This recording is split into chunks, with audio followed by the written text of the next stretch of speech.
గత ఈ 12 సంవత్సరాలు మోడీ గారు ఏ విధంగా పాలన చేస్తున్నారు అనేది ప్రజల్లోకి తీసుకెళ్ళి ఎందరికో ఆదర్శప్రాయుడై ఈ దేశానికి ఎన్నో సేవలు చేసి ఈ భారతదేశాన్ని ఖండాంతరాలుగా ఎంతో ఖ్యాతిని తెచ్చిపెట్టిన వ్యక్తి మన వాజ్పేయి గారు. ఆయన గలం విప్పితే ప్రతిపక్షాలు సైతం పార్లమెంట్లో గలాట చేసేవాళ్ళు, కానీ సైలెంట్గా ఆయన ఏం చెప్తాడు, ఏమి సందేశం ఇస్తాడు అని ప్రతి ఒక్కరూ ఎంతో శ్రద్ధగా వినేవాళ్ళు. అంతటి అజాత శత్రువు ఈ భారతదేశంలో అటువంటి నాయకుడు ఇంకా ఉండడు. ఎందుకంటే ఒక్క సీటుతో ఓడిపోయేటప్పుడు కానీ ఆయన ప్రసంగం పార్లమెంట్లో మనం అందరం చూసింటాం. ఒక 2 గంటలు అనర్గళంగా పదవి పోయినా ఏమాత్రం బాధ అభద్రతా భావం లేకుండా దేశం కోసం ధర్మం కోసం నిలబడిన వ్యక్తి వాజ్పేయి గారు. అటువంటి మహనీయుడు ఈరోజు రాష్ట్ర వ్యాప్తంగా విగ్రహ ఆవిష్కరణ చేసుకుంటున్నాం. ఇది మా అందరి అదృష్టంగా భావిస్తున్నాం. ఎందుకంటే వాజ్పేయి గారి స్ఫూర్తి తీసుకొని ఈరోజు మోడీ గారు సుపరిపాలన అందిస్తున్నారు. అలాగే ఎన్నో దాదాపు 20 రాష్ట్రాలు భారతీయ జనతా పార్టీ ఈరోజు దేశంలో అధికారంలో కొనసాగుతుంది. మా అందరికీ ఎంతో ఇది ఉత్తేజాన్ని, కార్యకర్తలకు ఒక సమరోత్సాహాన్ని ఇస్తుంది. ఎందుకంటే ఇంతవరకు అయితే అనంతపురం నగరంలో కానీ ఎక్కడే కానీ మా విగ్రహాలు ఏ జాతీయ నాయకుడికి లేదు. మొట్టమొదటిగా మేము వాజ్పేయి విగ్రహ ఆవిష్కరణ చేసుకుంటున్నాం. 12వ తారీఖు అనంతపురంలో, 11వ తారీఖు ధర్మవరంలో మొదలవుతుంది.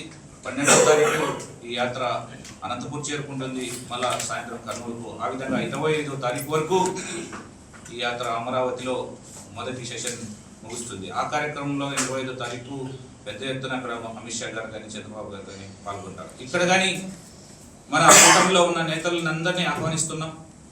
నిన్ననే మా పెద్దలు మంత్రి గారు పయ్యావుల కేశవ్ గారితోనూ, ఇంకా జాతీయ స్థాయిలో ఒక నాయకుడు మాకు రావాల్సింది, అది పేరు ఇంకా అనౌన్స్ అవుతుంది, దాని త్వరలోనే తెలియజేస్తాం. ఈరోజు రేపట్లో వస్తే మీడియాకు. ఇప్పుడు కూటమిలో ఉన్న నాయకులు ఇక్కడ తెలుగుదేశం ఎమ్మెల్యేలు అయితేనేమి, జనసేన నాయకులు అయితేనేమి, అధ్యక్షుల్ని అందరితోనూ మాట్లాడాము. ఇది ఒక పండుగ వాతావరణంలో చేయాలా, పెద్ద ఎత్తున చేయాలా అని ఒక బహిరంగ సభ కానీ, ఆర్టీటీ స్టేడియం నుంచి బైక్ ర్యాలీ కానీ, ఈ యాత్ర యొక్క ముఖ్య ఉద్దేశము ఈ సుపరిపాలన ఏ విధంగా సాగుతుంది, ఇంకా మనం రాబోయే కాలంలో ఈ దేశానికి ఏ విధంగా మనం అభివృద్ధి చేయగలము, సంక్షేమ ఫలాలు అందించగలము అనే ఒక గొప్ప నినాదంతో రాష్ట్ర అధ్యక్షులు మాధవ్ గారు ప్రతి ఒక్కరిని కలుపుకొని కూటమిలో ఉన్న నాయకులందరితో చర్చించి ఈ యాత్ర మొదలుపెట్టాడు. ఈ యాత్రను విజయవంతం చేయాలా, ప్రతి ఒక్కరూ దీంట్లో పార్టీలకు అతీతంగా. ఎందుకంటే ఆయన ఎవ్వరికి హాని చేసి మంచి చేసినాడే కానీ ఎవరిని కీడు చేసిన వ్యక్తి కాదు, ఎవరిని వ్యక్తిగతంగా మాట్లాడిన వ్యక్తి కాదు వాజ్పేయి గారు. అలాంటి మహనీయుని విగ్రహావిష్కరణకు ప్రతి ఒక్కరూ పాల్గొని, వివిధ ప్రజా సంఘాలు అయితేనేమి, ఇంకా కుల సంఘాలు అయితేనేమి, ఎన్జిఓస్ అయితేనేమి, లేకపోతే ఈ యూత్ అయితేనేమి, ముఖ్యంగా యువత ముందుగా పాల్గొనాలని మేము పిలిపిస్తున్నాం. ఆ విధంగానే ప్రయత్నాలు చేస్తున్నాం. మాకు కూటమి నాయకులు ఆ విధంగానే సహకరిస్తున్నారు. ఎవరితో మాట్లాడినా మేము ఖచ్చితంగా పాల్గొంటాం, మా క్యాడర్ పాల్గొంటుంది అని మాకు ఎంతగానో భరోసా ఇస్తున్నారు. చాలా శుభ పరిణామం. కూటమి నాయకులు, ఎమ్మెల్యేలు, మంత్రులు ఆ విధంగా స్పందించడం, వారు కానీ ఆ నాయకులతో కలిసి పనిచేశారు కాబట్టి, వాజ్పేయి గారి గురించి వాళ్ళకి తెలుసు కాబట్టి ఆ విధంగా ముందుకు పోతున్నారు. ఈ కార్యక్రమాన్ని మీడియా మిత్రులు కానీ ప్రజలకు విస్తృతంగా తీసుకెళ్లి ఈ కార్యక్రమం మాజీ ప్రధాని అటల్ బిహారీ వాజ్పేయి శత జయంతి సందర్భంగా భారతీయ జనతా పార్టీ రాష్ట్ర శాఖ మాధవ్ గారి ఆధ్వర్యంలో ఈ రాష్ట్రంలో 11వ తేదీ ధర్మవరంలో ప్రారంభమై 25వ తేదీ అమరావతిలో ముగిసే విధంగా సుపరిపాలన సందేశ యాత్రగా ఏర్పాటు చేసుకొని బస్సు యాత్ర ప్రారంభించింది. దీంట్లో భాగంగా 11వ తేదీ ధర్మవరంలో ప్రారంభమవుతుంది. దానికి ముఖ్య అతిథులుగా మధ్యప్రదేశ్ ముఖ్యమంత్రి వర్యులు మోహన్ యాదవ్ గారు పాల్గొంటారు. అదేవిధంగా కేంద్ర మంత్రివర్యులు భూపతిరాజు శ్రీనివాస్ వర్మ గారు, రాష్ట్ర మంత్రివర్యులు అనగాని సత్యప్రసాద్ గారు, సత్యకుమార్ గారు, సవితమ్మ గారు, అదేవిధంగా శాసన సభ్యులు, అదేవిధంగా కూటమి నాయకులు, కార్పొరేషన్ చైర్మన్లు, జనసేన నాయకులు అందరూ ఈ కార్యక్రమంలో నాయకులతో పాటు స్వచ్ఛందంగా అన్ని వర్గాల ప్రజలు అటల్ బిహారీ వాజ్పేయి గారి యొక్క ఈ దేశానికి ఒక విలువలతో కూడిన రాజకీయాన్ని ఎట్లా ఉంటుందో చెప్పిన గొప్ప వ్యక్తిగా, ఆజాత శత్రువుగా ఆయన అందరూ అభిమానిస్తున్నారు. కాబట్టి మొత్తం సమాజమే ఈరోజు సంతోషపడతాను. ఇంత గొప్ప వ్యక్తి యొక్క విగ్రహం ఇన్ని రోజులకి మాకు సాకారమైంది. భారతీయ జనతా పార్టీ కార్యకర్తలుగా మేమే కాకుండా సమాజం మొత్తం అటల్ బిహారీ వాజ్పేయి గారి యొక్క విగ్రహాన్ని స్థాపించినందుకు స్వాగతిస్తున్నారు. అదేవిధంగా మొత్తం సమాజం అంతా ఈ దీంట్లో భాగస్వామ్యం కావాలి. అనంతపురం జిల్లాలోనేమో 12వ తేదీ మరుసటి రోజు మనం గుత్తి రోడ్లో మేడా పెట్రోల్ బంకున్న చౌరస్తాలో ఏర్పాటు చేస్తున్నాం. దానికి కూడా ముఖ్య అతిథి డిసైడ్ కావాల్సింది. దాంతో మాధవ్ గారు, భూపతిరాజు శ్రీనివాస్ వర్మ గారు, సత్యకుమార్ గారు మంత్రులు ఉంటూ ఈ జిల్లాలో మన పయ్యావ కేశవ్ గారిని కూడా మనం ముఖ్య అతిథిగా ఉంటున్నారు.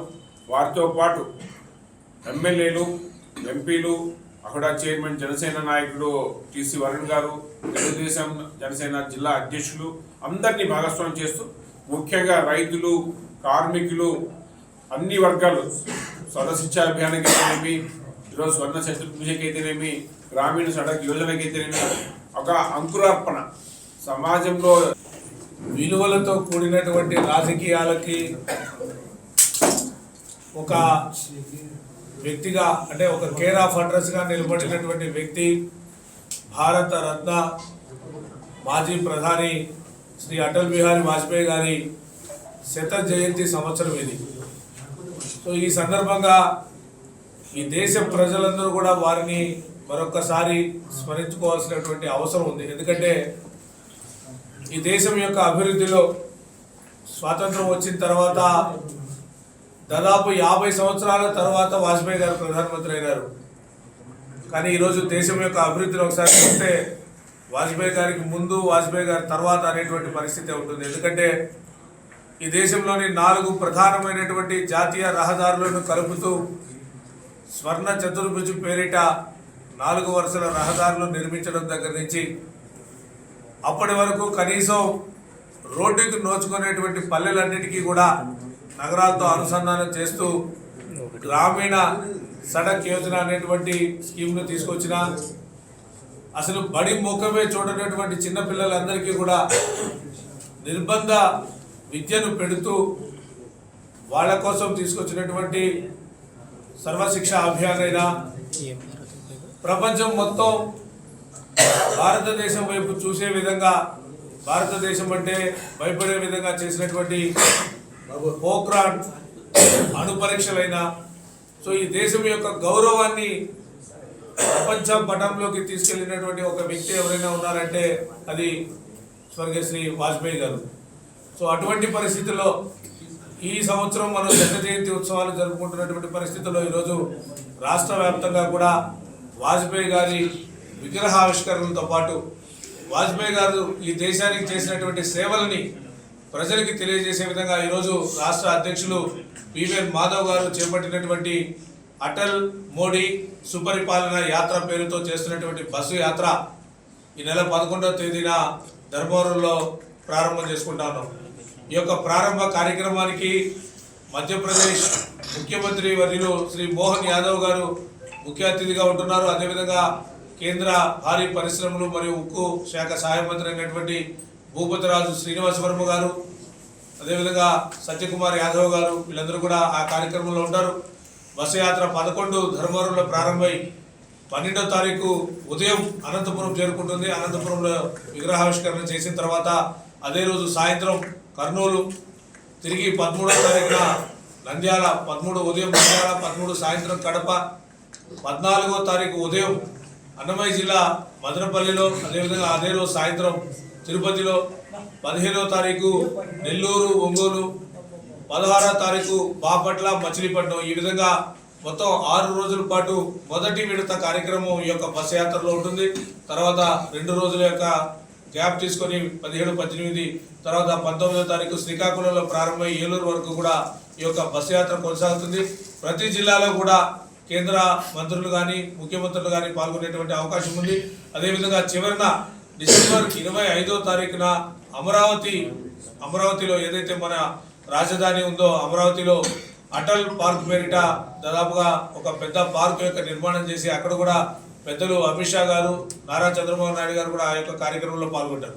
అంటే అటల్ బిహారీ వాజ్పేయి గారి విగ్రహావిష్కరణ అనేది అదేదో ఒక భారతీయ జనతా పార్టీకి సంబంధించినటువంటి కార్యక్రమం కాదు. ఎందుకంటే ఈ దేశంలో ఉండేటువంటి ప్రతి పౌరుడు కూడా వాజ్పేయి గారిని ఆ విధంగా స్మరించుకోవాల్సినటువంటి అవసరం ఉంది. ఏదైతే మనం ఇప్పుడు ఇందాక మనం మాట్లాడుకున్నటువంటి అంత్యోదయ పేరుతో పేదలకి, నిరుపేదలకి ఉచితంగా బియ్యం ఇచ్చేటువంటి స్కీమ్ కూడా అక్కడ ప్రారంభమైనటువంటి పరిస్థితి. సో అటువంటి మహనీయుని స్మరించుకుంటూ చేసినటువంటి ఈ యొక్క బస్సు యాత్రలో ప్రజలందరూ కూడా పాల్గొని బస్సు యాత్రని విజయవంతం చేయాలని చెప్పేసి ఈ యొక్క మీడియా ముఖంగా అందరినీ కూడా కోరుకుంటున్నాం.